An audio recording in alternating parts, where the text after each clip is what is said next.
Durante sessão da Comissão de Relações Exteriores e Defesa Nacional da Câmara dos Deputados, que convocou o ministro de Lula, Mauro Vieira, para prestar esclarecimentos sobre a proteção a uma corrupta condenada que foi trazida ao Brasil por um voo da Força Aérea Brasileira, o deputado Marcel Van Hatten fez duríssimos questionamentos ao ministro de Lula. Em um ambiente tumultuado pelos defensores do governo, o deputado Marcel Van Hatten iniciou lembrando que o ministro cometeu crime de responsabilidade ao não comparecer em sessão anterior para a qual tinha sido convocado, apresentando uma justificativa pífia. Marcel Van Hatten foi duro ao lembrar que os Estados Unidos precisaram fazer uma operação especial para retirar da Venezuela pessoas que eram mantidas reféns no interior da Embaixada Argentina, mas que estavam sob a custódia e responsabilidade do governo brasileiro. O deputado explicou que aquelas pessoas tinham ficado sem água nem eletricidade, sob constante ameaça e sem qualquer ajuda por parte do governo brasileiro, que era responsável por elas. Van Hatten lembrou ainda que o governo brasileiro sequer foi informado sobre a operação americana, o que sugere que não estava cooperando com os esforços para retirar aquelas pessoas, nem tampouco agradeceu ao governo americano ou sequer o parabenizou pelo resultado da operação. O deputado comparou com a absurda alegação de asilo humanitário para dar refúgio a Nadine Heredia, condenada por corrupção. O deputado denunciou a cumplicidade do governo Lula com ditadores do mundo inteiro e apontou que a velha imprensa indica que o ministro de Lula até agora sequer falou com o chanceler americano Marco Rubio, o que o chanceler confirmou. Van Hatten disse: "Me parece que a falta de atenção do governo americano, que é causada talvez justamente pelas atitudes do governo brasileiro, é sintomática da falta de condições de Vossa Excelência continuar sentado nessa cadeira.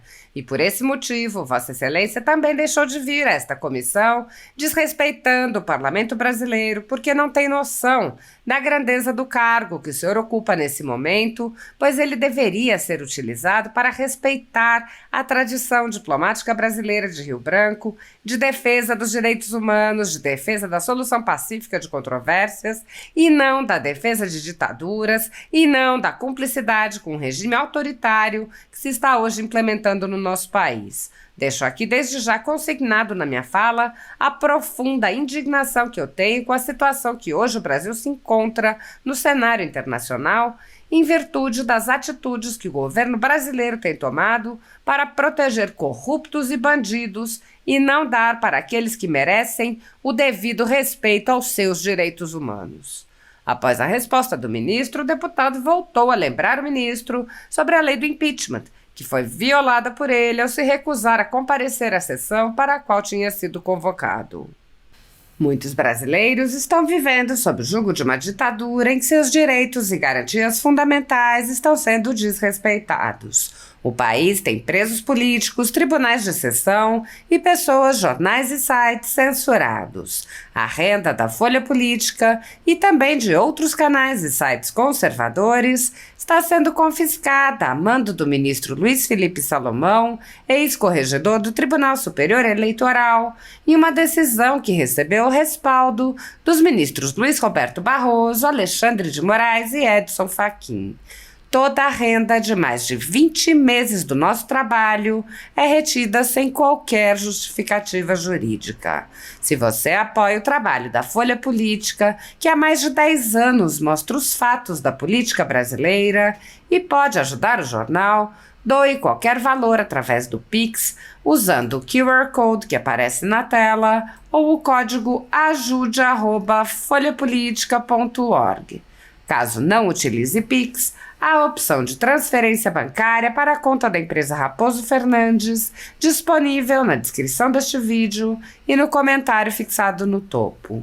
Há mais de 10 anos, a Folha Política vem enfrentando a espiral do silêncio imposta pelo cartel midiático que quer controlar a informação. Pix ajude@folhapolitica.org. Assista! Não é Aqui não é Senado, vamos seguir a Credem. Não é. Obrigado, senhor Eu presidente. peço tranquilidade a todos. Não é a ministra Marina Silva que está aqui nessa comissão, é o ministro Mauro Vieira. Em relação à sua questão de ordem, deputado Jonas, foi acertado com a Credem, juntamente com a assessoria do ministro. Nós temos um convite do início do ano e as duas convocações. É por isso que, inclusive, o ministro, na sua fala inicial, além das questões relativas às duas convocações, fez um panorama geral da política externa do Brasil, porque a reunião de hoje é fruto de um requerimento de convite feito por mim no início do ano e as duas convocações que nós votamos. Então, qualquer deputado pode fazer as perguntas e compete ao ministro responder ou não. Vamos seguir, então, na lista, por favor. Pertinente aos assuntos dos requerimentos. Não, eu acho que Vossa Excelência não estava no começo da reunião. Nós temos um convite sobre temas gerais relativos à política externa. E nós temos 2 requerimentos de convocação. Portanto, qualquer assunto aqui pode ser debatido. Vamos então passar a lista de inscritos. Nós temos os 2 primeiros autores presentes aqui na reunião, o deputado Marcel e o deputado Evair. Eu passo desde logo a palavra ao deputado Marcel Van Hatten por 10 minutos. Depois o ministro também responderá por 10, tréplica e réplica. Essa fala do deputado Marcel, depois do deputado Evair. Só para esclarecer, Marcel, antes de Vossa Excelência fazer uso da palavra, nós ontem à noite mandamos o acordo Lindbergh para todos os deputados e para a assessoria do ministro. A réplica e a tréplica valem apenas para os autores dos requerimentos. Os demais inscritos farão uso por 5 minutos, com o ministro respondendo por mais 5 minutos. Mas é regra aqui ter 10 minutos, presidente? Estou perguntando mesmo. Sim, vai ser por bloco ou individual? Por bloco. Por bloco. Por bloco de 3 deputados. Deputado Marcel Van Hatten com a palavra por 8 minutos. Muito bem, muito bom dia, presidente, ministro. Ministro Mauro Vieira, Vossa Excelência, embaixador, ministro de Estado das Relações Exteriores. Ao seu lado está o deputado Felipe Barros, que é presidente da Comissão de Relações Exteriores e Defesa Nacional desta Câmara dos Deputados. Quero lembrar Vossa Excelência, mas principalmente os demais, porque Vossa Excelência bem sabe, que Vossa Excelência foi convocado para estar aqui na Comissão de Relações Exteriores no dia 6 de maio, terça-feira à tarde, 14 horas. Cheguei a este recinto, ele estava vazio. Vossa Excelência, segundo a agenda oficial do Ministério das Relações Exteriores, estava com despachos internos. Mas havia dito ao presidente da Comissão de Relações Exteriores, deputado Felipe Barros, que Vossa Excelência não poderia estar aqui cumprindo a convocação feita, sob pena de crime de responsabilidade, se Vossa Excelência não aqui comparecesse. Vossa Excelência avisou por e-mail no sábado anterior o presidente Felipe Barros que aqui não estaria porque sua viagem à Rússia com o presidente Lula havia sido antecipada. O que Vossa Excelência não disse no e-mail enviado ao presidente da comissão, e nós todos vimos esse e-mail, inclusive ele foi lido aqui, é que a viagem antecipada tinha partida marcada para as 22 horas. Ou seja, Vossa Excelência, como disse a sua agenda oficial, esteve em Brasília, no seu gabinete, a metros daqui, e apesar de convocado para estar aqui conosco, Vossa Excelência preferiu desrespeitar esta comissão e o próprio presidente da comissão, Felipe Barros, não comparecendo. Portanto, a primeira pergunta minha é, Vossa Excelência já pediu pelo menos desculpas ao presidente dessa Comissão de Relações Exteriores, Felipe Barros? Nós encaminhamos por meio dessa comissão, inclusive, aprovado pelos membros aqui, deste colegiado, este caso ao presidente da Casa e à mesa que ainda está por deliberar enviar à Procuradoria-Geral da República para que tome as necessárias medidas. Afinal de contas, Vossa Excelência cometeu um crime de responsabilidade ao aqui não comparecer e dando uma justificativa que não é a justificativa que cabe quando ocorre a falta de comparecimento, pois não foi uma agenda previamente feita, muito menos uma agenda que ocorria na hora dessa reunião. Gostaria, portanto, de lembrar, nessa minha primeira pergunta, que esta comissão merece e exige, mais do que merece, respeito deste governo, porque a democracia e a representação popular dependem da fiscalização feita por este parlamento e da transparência dos atos do setor público, coisa que não aconteceu na comunicação feita a este colegiado por Vossa Excelência. Em relação aos temas aqui colocados, senhor ministro, o transporte em táxi aéreo, Uber da Força Aérea Brasileira para uma criminosa peruana. É relevante lembrar que até agora não está claro se foi refúgio ou se foi asilo. Encaminhamos pedido de informação, fizemos esta manifestação por várias vezes, mas como Vossa Excelência bem sabe, os conceitos são diversos e até agora não está explicado. Ouso dizer que não está explicado porque não há explicação.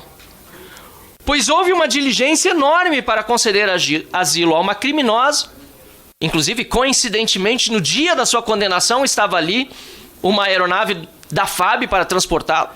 Eu acompanhei o que Vossa Excelência já disse ao Senado da República e as suas manifestações e justificativas não cabem, utilizando exemplos internacionais muito distintos daquilo que aconteceu com o transporte de Nadine Heredia, enquanto Vossa Excelência tem dificuldade de incomodar os ditadores aliados do Lula, como é o caso do Maduro. Vossa Excelência disse aqui que com muita frequência buscava contato com o governo venezuelano ou com a ditadura de lá para que chegasse água e para que chegasse luz à embaixada argentina sob custódia do governo brasileiro. Pois bem, senhor ministro, eu quero aqui trazer o relato do Pedro Uruchurtu, que lá estava e falou comigo por WhatsApp quando aconteceu a concessão de asilo a Nadine Heredia, porque ele estava simplesmente indignado com o fato de que eles estavam lá abandonados e há 150 dias sem luz, senhor ministro. 150 dias sem luz desde 23 de novembro de 2024. E Vossa Excelência diz que estavam tratando de garantir luz e acesso ao técnico. Sabe o que disse o Pedro Uruchurtu, senhor ministro? Talvez o senhor não saiba, porque pelo visto as informações não chegam ao senhor no ministério. Ou talvez a embaixadora Gilvânia Maria de Oliveira não tenha sequer passado perto daquela embaixada.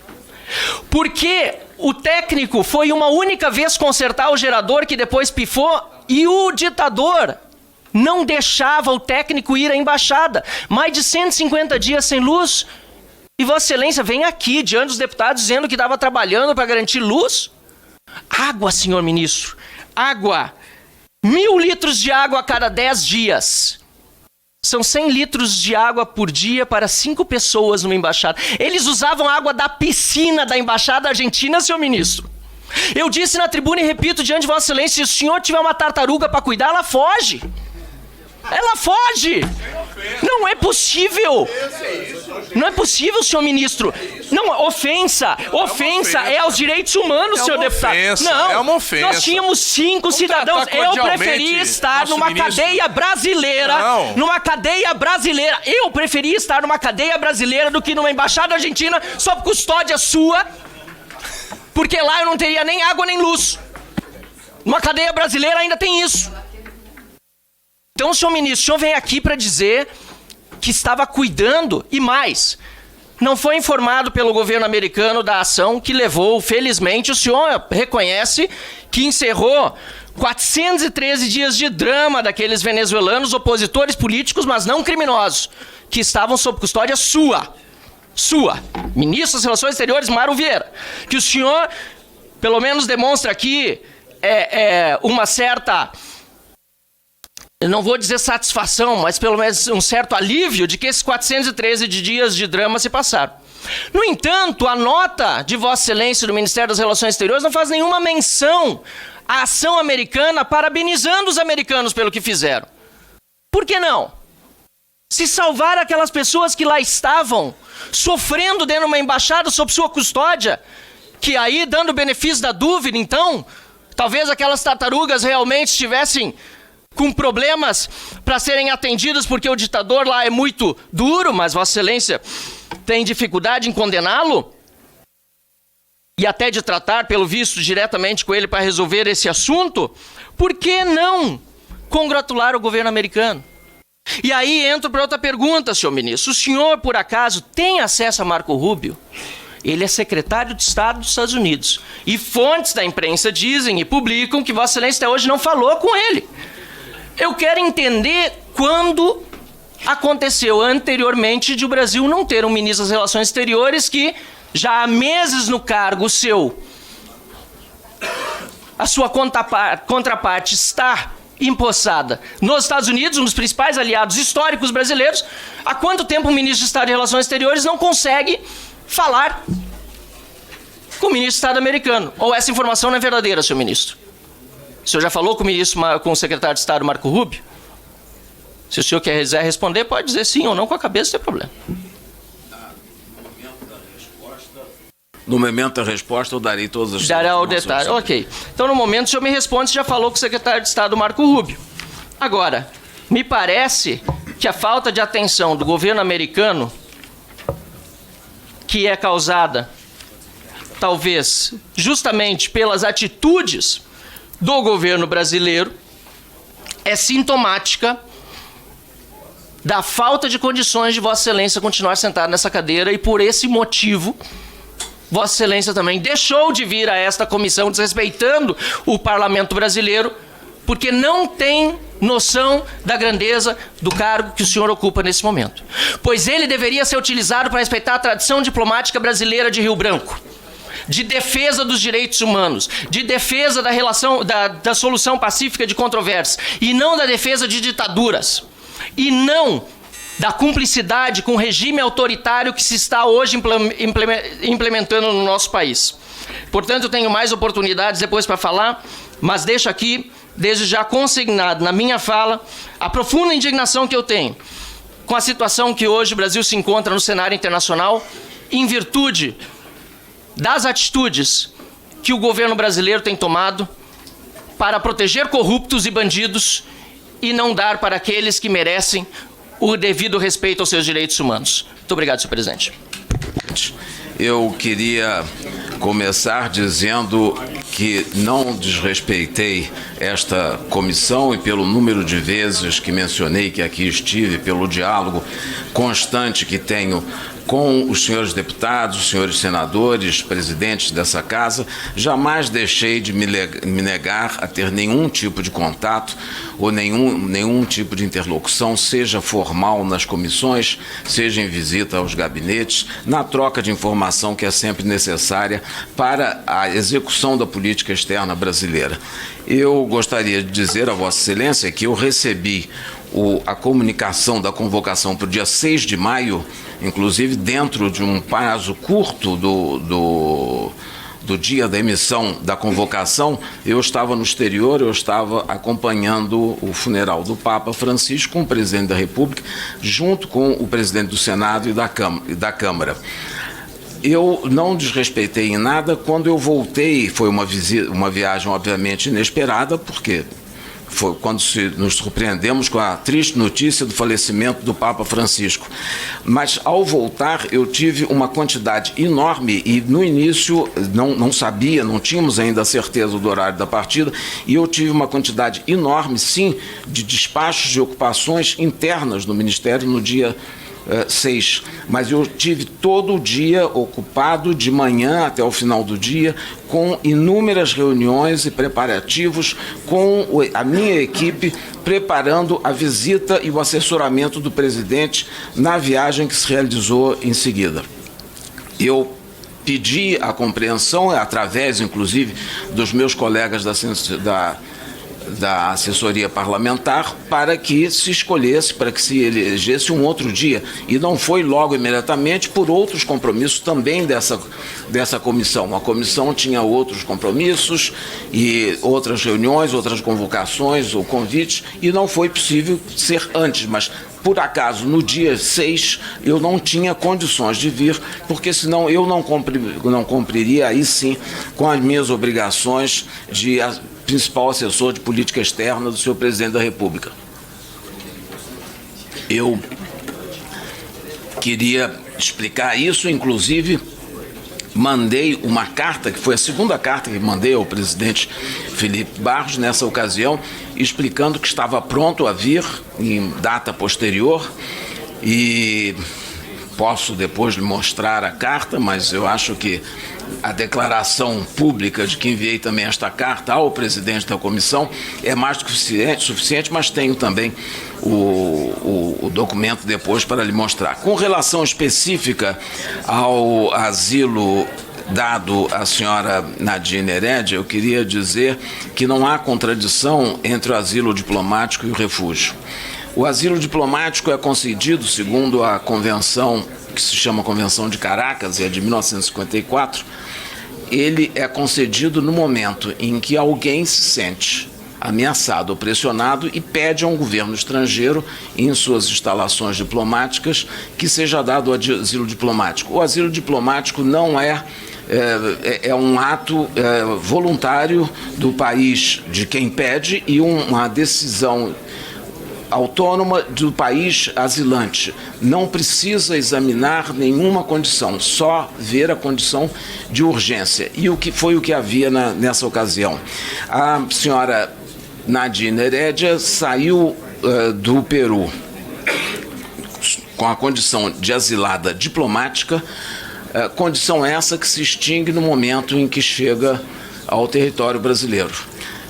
O asilo diplomático é esse, o que permite a saída. E o mais importante, nesse caso específico, é o fato de que em menos de 2 horas o governo peruano, ao ser notificado que a senhora Nadine Heredia tinha ingressado na Embaixada do Brasil e que pediu asilo, nós consultamos o governo peruano sobre o fornecimento do salvo-conduto necessário e foi imediatamente dado. 2 horas depois do primeiro contato telefônico, estavam os documentos prontos de salvo-conduto para ela e para o seu filho de 14 anos, que estavam na Embaixada do Brasil. E assim saíram.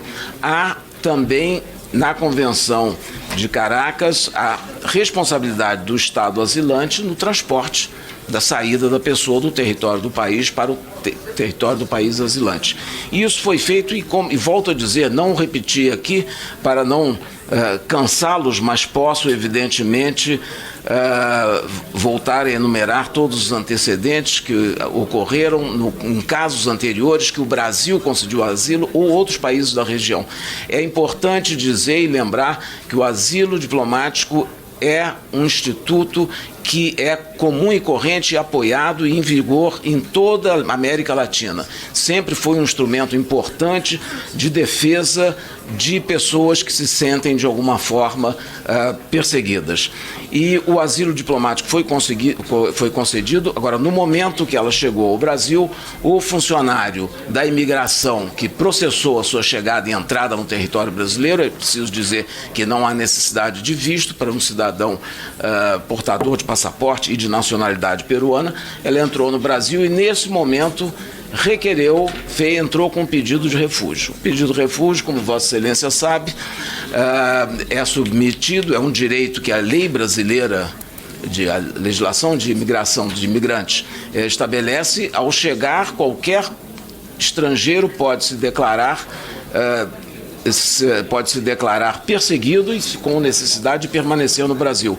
Com isso, recebe o status de refugiado, recebe documentação e o caso é submetido depois ao Conselho Nacional de Refugiados, ao CONARE, que vai examinar e determinar se é devido ou não. Isso é um conselho interministerial com a participação de vários ministérios, que está sob a administração direta, vamos dizer, da responsabilidade direta do Ministério da Justiça e que determina sobre todos os refugiados, todas as pessoas que chegam e pedem o refúgio, pedem a proteção no Brasil.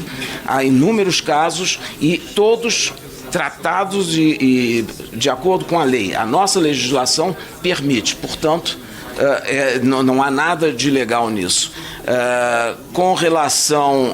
Ainda com relação na questão da senhora Nadine Heredia, há um processo em curso nos tribunais peruanos.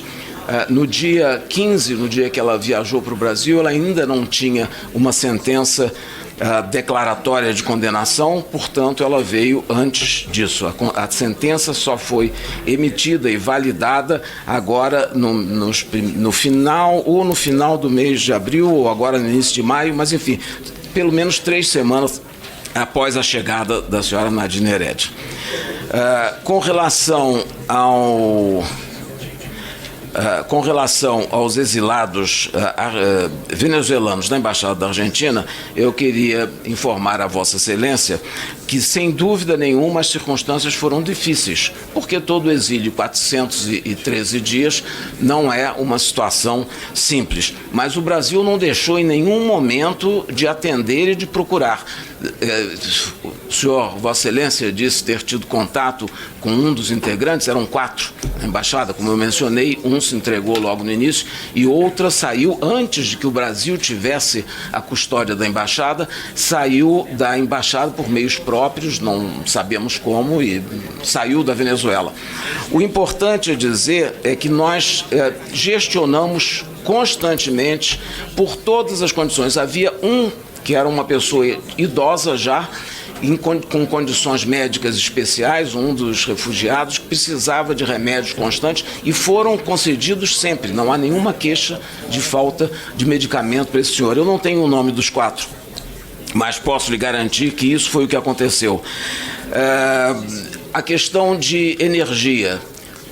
Quase todas, ou grande parte das residências na Venezuela, em Caracas, tem gerador próprio, como é o caso da Embaixada do Brasil. Há constantes cortes e falta de energia. A energia, não foram 153 dias sem energia, foram 153 dias com gerador elétrico. Inclusive... Não, ele foi Estava quebrado. Ele foi quebrado, foi reparado várias vezes. Não podia entrar mais o técnico, é o relato que nós recebemos. Eu tenho outros relatos e eu tenho informações que garantem que não entrou todos os dias, mas entrou sempre que foi necessário. E depois também nós gestionamos com o governo argentino, porque a responsabilidade do prédio da Embaixada é argentina, eles que mantêm os custos. Isso assumido que foi o de responder uma pergunta. Sim. Ele não respondeu. Mas Vossa Excelência pode fazer agora por 3 minutos e na réplica ele responde. É importante para a minha réplica eu saber se ele falou com o Marco Rubio ou não até agora. Sim, tem razão. Ué, sim ou não? Mas ele Aqui é interrogatório ou é uma... Deputado Marcel, por 3 Já minutos. tem a oportunidade de ter a réplica? É engraçado, deputado Zaratini, se o senhor quer fazer o que eu estou fazendo, convoque o ministro. Eu convoquei o ministro, assim como outro deputado Evair de Mello aqui convocou com o apoio de todos, poxa. O ministro, eu peço que se acrescente então um tempo de líder novo, senhor presidente, para eu poder ter mais tempo para falar, porque o ministro não quer responder se falou ou não com o Marco Rubio, nem sim ou não, ministro. Espero que o presidente me passe a palavra. Não, ele vai lhe passar depois, mas o senhor não respondeu mais um compromisso assumido que o senhor não cumpriu. Entende como fica para nós? O senhor assumiu um compromisso. Não, o senhor não cumpriu, porque o senhor disse que responderia e depois é tréplica. Tá correndo, eu sei que tá correndo o tempo, deixa correr o tempo. Eu tenho meu tempo e mais o do líder do Novo. Tá ótimo. Tá ótimo, vou usar o meu tempo todo, inclusive, para informar o seu ministro, porque nome de corrupto ele conhece, Nadine Heredia. Mas o nome dos 5 venezuelanos ele disse que não tem. Tá aqui, ministro. Magadi Meda, Pedro Nuchurto, Cláudia Macero, Humberto Villalobos e Omar Gonzalez. E houve sim um 6º, Fernando Martínez Motola, doente que depois faleceu. Tá? São esses os 6. O senhor não tinha os nomes. Eu disse, se tiver uma tartaruga sob sua custódia, foge. O senhor não conhece a realidade, o senhor se eximir da responsabilidade, porque é a responsabilidade do Brasil. Quem representa o Brasil fora, senhor ministro? O senhor está eximindo-se da sua própria responsabilidade, da custódia sobre a Embaixada Argentina. E pior, ainda passando para os argentinos que não têm mais relação diplomática com a Venezuela, a responsabilidade sobre os custos. Eu só estou sabendo antes dessa história toda, que eu acabei sabendo no detalhe depois do absurdo asilo concedido a uma corrupta como a Nadine Heredia, porque aí me contataram com mais detalhes, eu teria oferecido dinheiro do meu bolso, se fosse possível mandar, porque nem isso está sendo direito lá na Venezuela, e Vossa Excelência está querendo imputar os custos da Argentina para cuidar dos direitos humanos dos brasileiros que lá estão. E vou ler mais aqui, vou falar então exclusivamente da parte da energia elétrica. Em 21 de abril de 2025, foi quando eu recebi essa mensagem, a sede está sem eletricidade incapacidade há 150 dias, quando cortaram o serviço. É verdade o que o senhor disse, a embaixada dependeu de gerador elétrico de emergência, até que ele se fundiu. Instalou-se um novo que apresentou falhas e não se permitiu que um técnico ingressasse para repará-lo. Então o senhor está contando no mínimo meias verdades aqui, quando não querendo enganar a comissão, como o senhor fez com o presidente da Comissão de Relações Exteriores. Eu não tenho nada com seu compromisso com o presidente Lula na véspera de uma viagem. Eu tenho com seu compromisso com a lei brasileira. E a lei brasileira diz que comete crime de responsabilidade o ministro convocado que não cumpre com compromisso assumido com a Comissão de Relações Exteriores. Então o senhor é um criminoso sob o ponto de vista de crime de responsabilidade. Vossa Excelência cometeu crime de responsabilidade e, pior do que o crime de responsabilidade, tentou lograr essa comissão e enganar o presidente, dizendo que havia sido convocado para uma viagem antecipada que ocorreu só às 10 da noite, quando a audiência era aqui às 14 horas. Mas eu não vou mais render sobre esse assunto, porque claramente Vossa Excelência não vai pedir desculpa, Vossa Excelência não assume o crime cometido e vai ter de pagar por ele, seja via mesa ou seja via Partido Novo, porque nós ingressaremos, se a mesa não tomar atitude, com o pedido do seu impeachment.